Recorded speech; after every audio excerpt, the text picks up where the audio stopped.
Is your silhouette feeling harder than what other people are making it look like? Well, don't worry. It might not actually be you.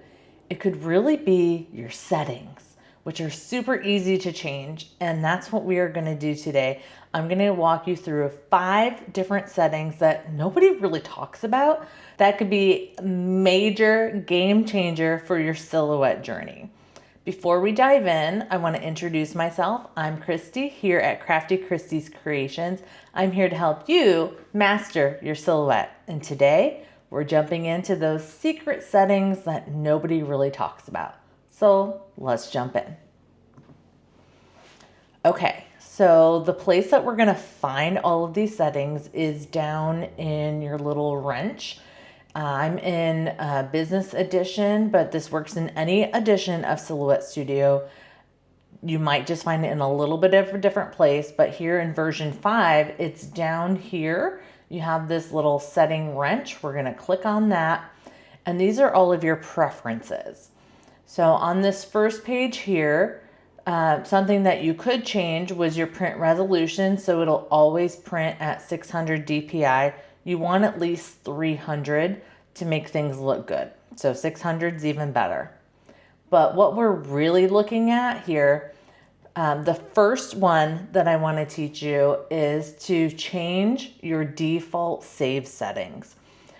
We all know that the Silhouette library has been having some problems. So you want to save your location to be default to your hard drive. This says hard disk. That way it's saving it to your computer, not to the Silhouette library where you risk losing things. So that's the first one. The second one I want to show you, we're going to come over to our defaults.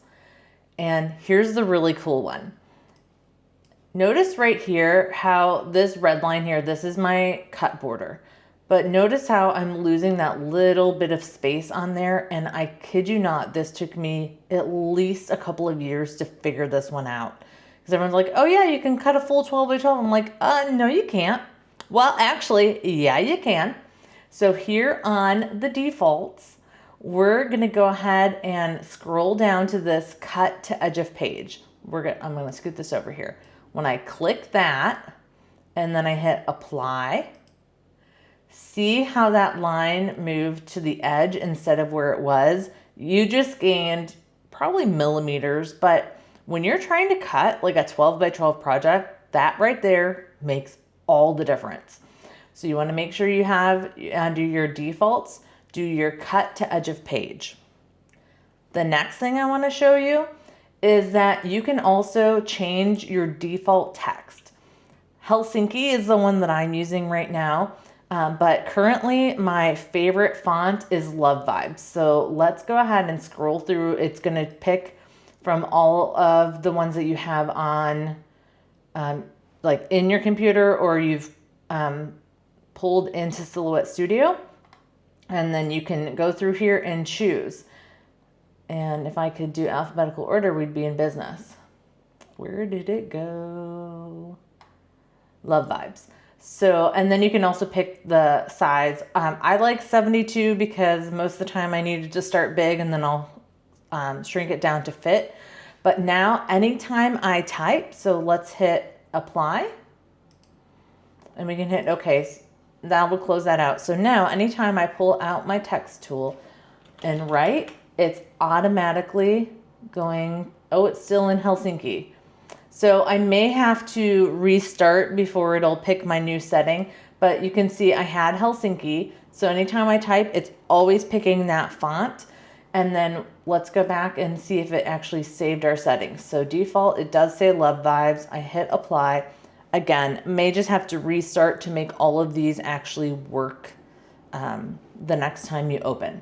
So we've got that one. We've got our cut to the edge of page, and then there's lots of things in here that you can choose from. The other one I want to just kind of throw out there is your panel mode. This is kind of a bonus one. You want to use the flexible panel mode if, actually just always, just go ahead and choose that. So really the time that you're going to use that is if you have, I think you need designer's edition or higher.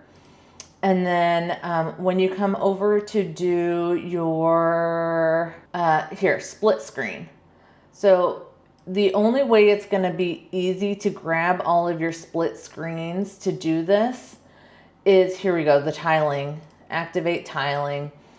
So that is all under media layout. But to show this split screen, it makes it easier. You have that clicked to do the multifaceted. We'll get rid of that. But then in our settings, we chose to do the flexible panel mode. So you want to just keep that on. Otherwise, you can do single or multiple all the time. I like the flexible. That way you don't have to go change settings when you're working on things.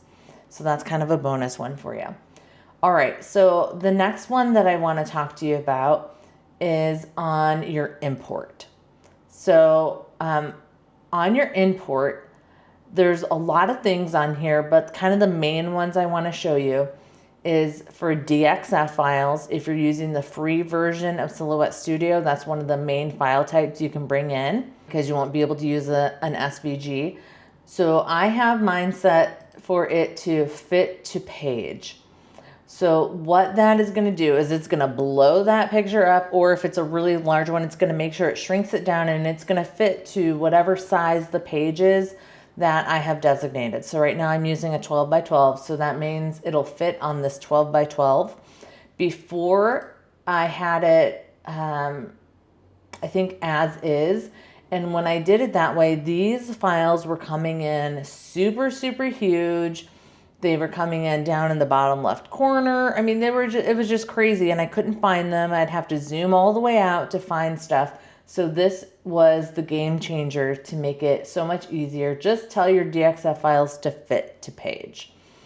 And then the other one I have for DXF, I have it set to convert the white lines to black so that you can see them.